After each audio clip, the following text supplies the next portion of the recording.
అలాగే వివాహ బంధం కూడా ఎక్కువ కాలం నిలబడట్లేదు. సో ప్రధానంగా ఏ దోషం వల్ల ఇలా జరుగుతుందంటారు?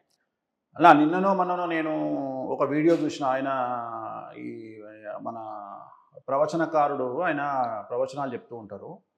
ఆయన ఏమంటాడంటే, జాతకాలు బాగాలేవని చెప్తున్నారు చాలామంది, కలవట్లేదు అని చెప్తున్నారు, వాళ్ళ మాటలు నమ్మకండి, వచ్చిన సంబంధం చేసుకోండి, జాతకాలు చూడకండి. ఆల్రెడీ ఇప్పటికే జాతకాలు చూసుకున్నా సరే ఎందుకు పెళ్ళిళ్ళు నిలబడడం లేదు అని చెప్పి జనాలు తిడుతూ ఉంటే, అసలు జాతకాలే చూసుకోవద్దు అనే మూర్ఖపు విషయాన్ని చెప్తున్నారు అంటే ఇంకా వాళ్ళు ఎలా పండితులయ్యారో నాకు తెలియదు. ఇక్కడ ప్రాబ్లం ఏంటంటే, చాలామంది క్వశ్చన్ ఏంటంటే, జాతకాలు చూసుకొని ముహూర్తాలు పెట్టుకొని పెళ్ళిళ్ళు చేసుకుంటున్నారు అంటున్నారు కదా. ముహూర్తము అనేటువంటిది పెడుతున్నారు కానీ ముహూర్తానికి పెళ్లి జరుగుతుందా? అది క్వశ్చన్ మార్క్. 9:31 జీలకర్ర బెల్లం పెట్టాలి అంటే, తాళి కట్టాలి అంటే అసలు ఎవరు ఈ మధ్యకాలంలో టైంకు చేస్తున్నారు? ఒకప్పుడు పెళ్లి అంటే ఖచ్చితంగా జరిగేది. ఎగ్జాక్ట్లీ. అందుకని నిమిషం తేడా రాకుండా చేసేవాళ్ళు. ఎస్. సో అందుకని ఏం చేసేవాళ్ళు, ఏదో ఒక వాచ్ తీసుకునేవాళ్ళు. అంటే నాకు గుర్తుంది, నాకు మా అక్క పెళ్లి కానీ, మా అన్న పెళ్లి కానీ, ఇంకా నేను చిన్నప్పటి నుండి మా నాన్నగారు బ్రతుకున్నప్పుడు చూసినప్పుడు పెళ్లిళ్ళు కానీ ఏం చేసేవాళ్ళు అంటే, అప్పుడు వాచ్లు చాలా తక్కువ, ఇన్ని వాచ్లు ఉండేవి కాదు. మనము మొత్తం పందిర్లో పిలిస్తే ఒకళ్ళకో ఇద్దరికో ముగ్గురికో వాచ్లు ఉండేవి. సో అప్పుడు ఏం చేసేవాళ్ళు అంటే, అందరు వాచ్లను పట్టించుకునేవాళ్ళు కదా, ఒక్కళ్ళే రండి అనేవాళ్ళు. ఆ ఒక్కడిని నిల్చోబెట్టుకునేవాళ్ళు. అంటే 2 వాచ్లు చూస్తే టైం తేడా వస్తుంది, 3 వాచ్లు చూస్తే టైం తేడా వస్తుంది, ఒక 2 నిమిషాలు 1 నిమిషం. అందుకని ఎవరినో ఒకళ్ళ మించి నువ్వే ఇక్కడ నిల్చోరా అని చెప్పి కరెక్ట్గా ఆ టైంకు జీలకర్ర బెల్లం పెట్టాలి అంటే మిగిలిన కార్యక్రమాలు ఆపేసి, బంధువులు వచ్చారా లేదా, విఐపీలు వచ్చారా లేదా అన్నీ ఆపేసి జీలకర్ర బెల్లం పెట్టేవాళ్ళు. ఇవాళ పరిస్థితి ఏంది, 9:30 జీలకర్ర బెల్లం పెట్టాలి అంటే పిల్లగాడు 9:30 దాకా ఇంట్లోనే ఉంటాడు, వాడు ఇంకా రాడు. 12 గంటలకు పెళ్ళి అవుతుంది. నువ్వు ముహూర్తం చక్కగా పెట్టుకోకుండా శాస్త్రాన్ని విమర్శించడం ఎంతవరకు సమంజసం? ఇలాంటివి చేయడం వల్ల ఏమైంది, పనికి మాలిన వాళ్లకు అవకాశం ఇచ్చినట్టు అయింది. వాడు ఏమంటాడు, మీరు ముహూర్తాలు పెట్టుకుని పెళ్లిళ్ళు చేసుకుంటున్న డివోర్స్ ఎందుకు అవుతుందయా అంటాడు వాడు మనల్ని. అసలు ముహూర్తము సమయానికి జరిగితే కదా. ముహూర్తం పక్కన పెడితే భార్యాభర్తలకు కావలసిన వాళ్ళు అసలు జాతకాలు కలుస్తున్నాయా లేవా అని ఎవరు చెప్పాలి? ఎందుకంటే చెప్పిన వాడినేమో మనోభావాలు దెబ్బతిన్నాయని చెప్పేసి అడ్డుకుంటున్నాడు నాలాంటి వాడిని.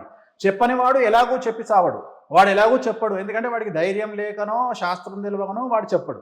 నాలాంటి వాడు ఎవడన్నా వచ్చి, అరే బాబు మీరు పెళ్లి చేసుకోకుండా రా బాబు అని చెప్తే ఏమవుతుంది అంటే, మాకు పిల్లలు దొరికినా దొరకకుండా నీ జాతకం కలవనప్పుడు అనవసరంగా నువ్వెందుకు కష్టపడదు?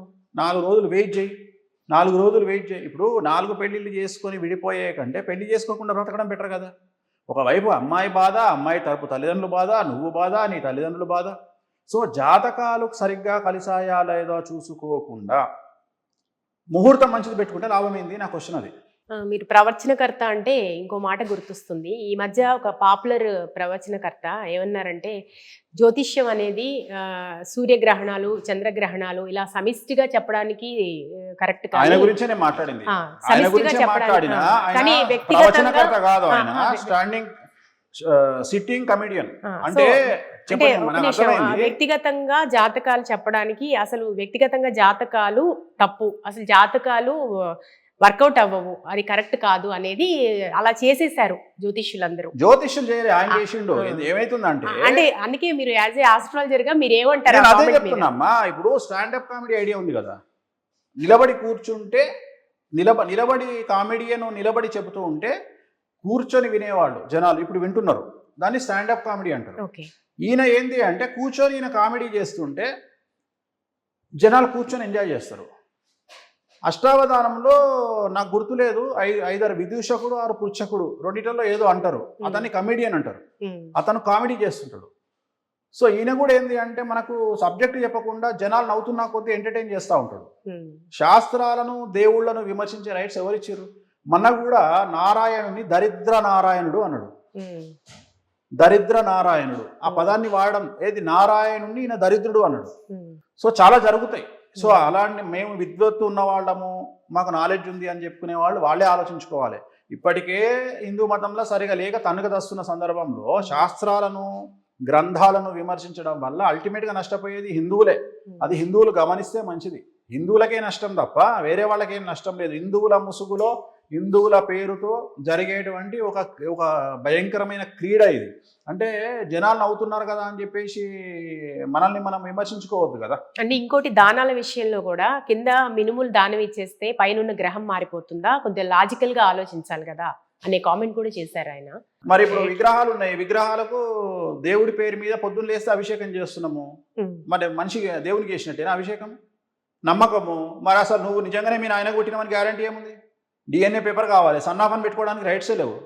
నమ్మకం మీద నడుస్తుంది కదా మొత్తం సమాజం. ఒక తల్లి తన కొడుకుకు ఈయననే మీ నాన్న అంటే వాడు నాన్న అని పిలుస్తుండు, కానీ ఫస్ట్ డిఎన్ఏ పేపర్ ఈరా అంటుండా? అంటలేడు కదా. ఇదంతే నమ్మకం మీద నడుస్తుంది. ప్రపంచం అనేది, హిందూ సమాజం అనేటువంటిది నమ్మకం మీద నడుస్తుంది. సో ఇక్కడ ఒక నమ్మకం ఉంది మనకు తెలిసిదే. ఇప్పుడు ఒక భార్యాభర్త ఇద్దరు బెడ్రూమ్లో పండుకుంటారు, ఒక అన్నా చెల్లి ఇద్దరు బెడ్రూమ్లో పండుకుంటారు హిందూ సమాజంలో. ఏ సమాజంలోనైనా అక్కడ భార్యాభర్తలు అనం కదా, అన్నదమ్ములు అంటాం కదా, అన్నా చెల్లెలు అంటాం కదా, అక్కా తమ్ముళ్ళు అంటాం కదా. దేని మీద నడుస్తుంది సంసారం? నమ్మకం మీద నడుస్తుంది. అదే పక్క బెడ్రూమ్లో భార్యాభర్తలు పడుకుంటున్నారు, అదే ఎట్లా మనం భార్యాభర్తలు నమ్మకం మీద నడుస్తుంది. అంటే నువ్వు నమ్మకాన్ని మినుములు దానం ఇస్తే నీకు పని అవుతుందా అంటే, నవగ్రహాలు కమాండ్ చేస్తుంది మన జీవితాన్ని. శనికి నువ్వులు దానం ఇస్తున్నావు. నువ్వులు దానం అసలు ఫస్ట్ సంకల్పం చెప్పి దానం ఎవరు తీసుకుంటున్నావు అది మాట్లాడదాం. తప్పులు ఎక్కడున్నాయి? సంకల్పం ఎవరు చెప్తున్నారు? అసలు సంకల్పం చెప్పి దానం తీసుకుంటున్నారా? లేదు. మనం ఏం చేస్తాం? నల్ల నువ్వులు చేతికి ఇయ్యంగానే అయిపోయిందా? కాదు. నల్ల నువ్వులు చేతికి ఇచ్చేటప్పుడు సంకల్పం చెప్పాలి.